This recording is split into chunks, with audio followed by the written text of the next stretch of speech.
Les presentamos la comunicación titulada Cómo hacer de las entidades de ocio educativo espacios seguros, la voz de niñas, niños y adolescentes, realizada por un grupo de investigadores de la Facultad de Educación Social y Trabajo Social Pere Tarrés del grupo GIAS. Es una investigación titulada Herramientas pedagógicas para la implementación de la Ley Orgánica 8/2021 del 4 de junio, protección integral a la infancia y la adolescencia, conocida por LOPIC. La justificación que nos llevó a plantearla fue contribuir al desarrollo de lo que establece la LOPIBI mediante el diseño de protocolos de actuación frente a la violencia y definir el perfil del delegado de protección.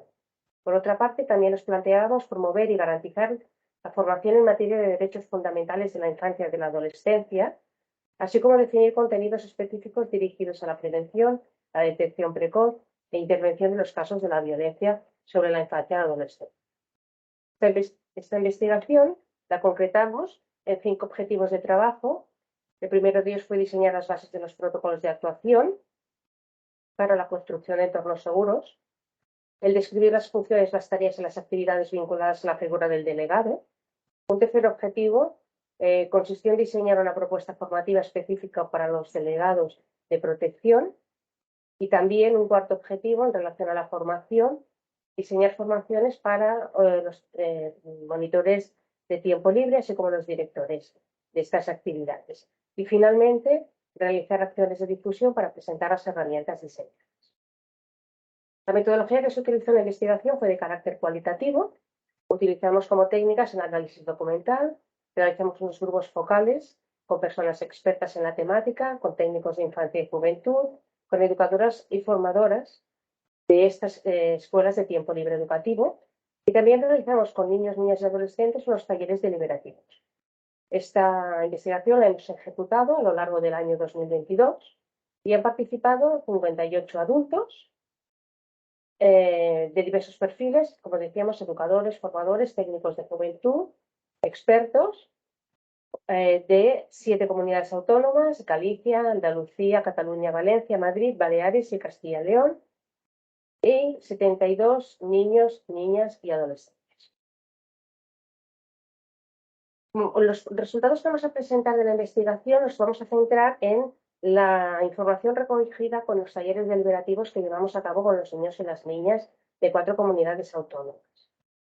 En estos talleres deliberativos, para poder recoger su voz, lo que hicimos fue utilizar casos prácticos y lúdicos, porque fue una manera de facilitar la expresión de las opiniones de estos niños.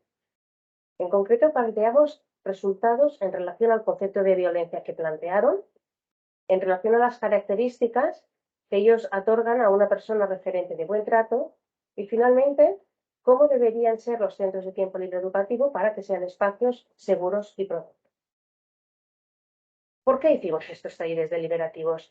Pues por una parte, porque es una forma de incorporar de forma transversal a los niños, a las niñas y adolescentes a los procesos de coproducción del conocimiento, y porque si son consultados como investigadores o líderes, será una forma de que puedan ejercer su pleno derecho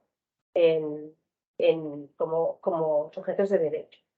Y porque también estos talleres deliberativos son una buena oportunidad para otorgar visibilidad a estos niños, que normalmente es una población invisibilizada, y porque también los aproximamos y los sensibilizamos a estos niños y niñas en relación al contenido de la ley.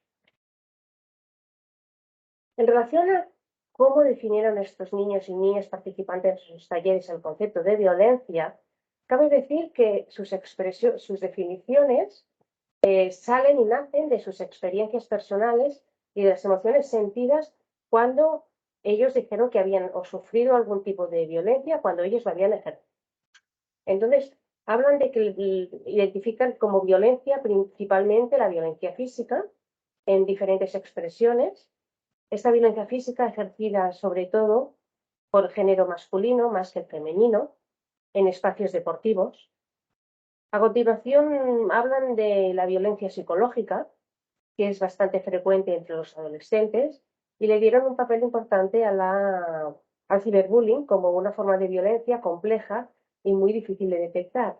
Además, no suelen estar acompañados cuando usan este tipo de tecnología con personas adultas, con lo cual se sienten ahí más desprotegidos.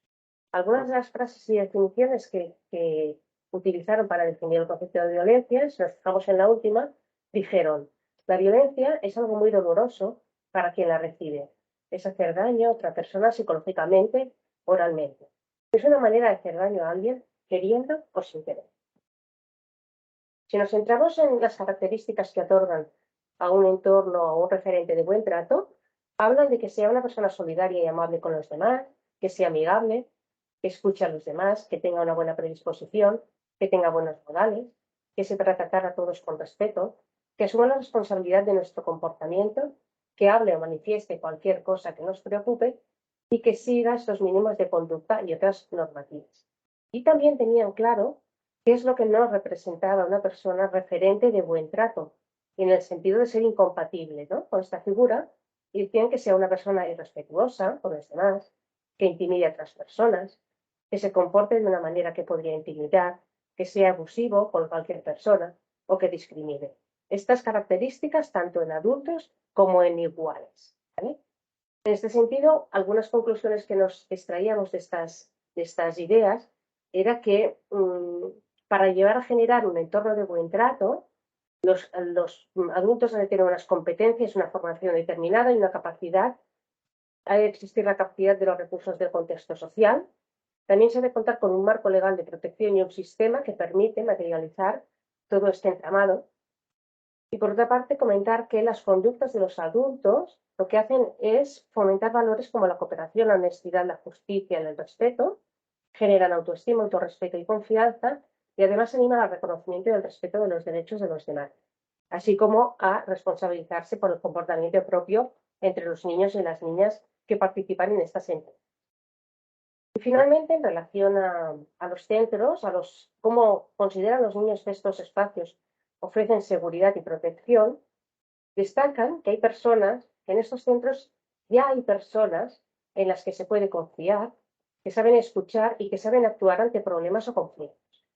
Por otra parte, dicen que para sentirse seguro es necesario que exista un buen clima entre las personas, todas las personas que configuran el espacio en el que estamos definiendo. Y por otra parte, hablan del conjunto de valores necesarios para la construcción de este entorno seguro, en el sentido de respeto a la diversidad y al fomento de la inclusión de todas las personas, más allá de su origen, de su etnia, de su género, de la condición socioeconómica, religiosa. Que sea una persona o que sea un entorno que sea capaz de escuchar de forma activa y asertiva, que fomente la participación democrática y que fomente también el respeto a la integridad física, emocional y psicológica.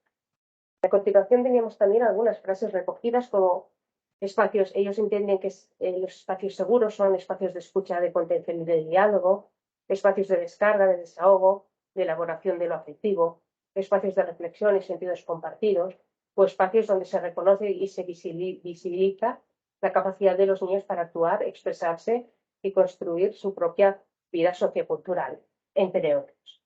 Y finalmente, plantear algunas de las conclusiones de la investigación que nos parecen importantes resaltar. La primera pone el énfasis en incidir en el cambio del paradigma propuesto por la PIBI, que promueve la generación de entornos seguros, de vida, libres de violencia y protectores para los niños, niñas y adolescentes, con la idea de promover el buen trato, no solo de evitar el maltrato, y romper con la visión tradicional de violencia. En segundo lugar, es importante implicar a todos los agentes participantes en los centros de ocio educativo, especialmente a los niños, a las niñas y adolescentes y a sus familias, y promover campañas de sensibilización y prevención. Por otra parte, los niños consideran que los centros de ocio educativo a los que asisten ya son entornos seguros y de buen trato en los que difícilmente detectan situaciones de violencia.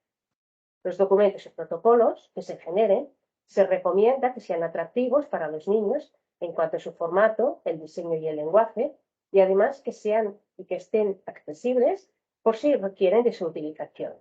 Y finalmente se espera un cambio cultural que supone la LOPIBI en el sentido de asesorar y acompañar por parte de expertos y facilitar formación a los educadores para poder desplegar los principios de esta ley. Con esto finalizamos la presentación de nuestra comunicación. Si hay alguna pregunta abierta, estaremos satisfechos de poderlas contestar. Muchas gracias.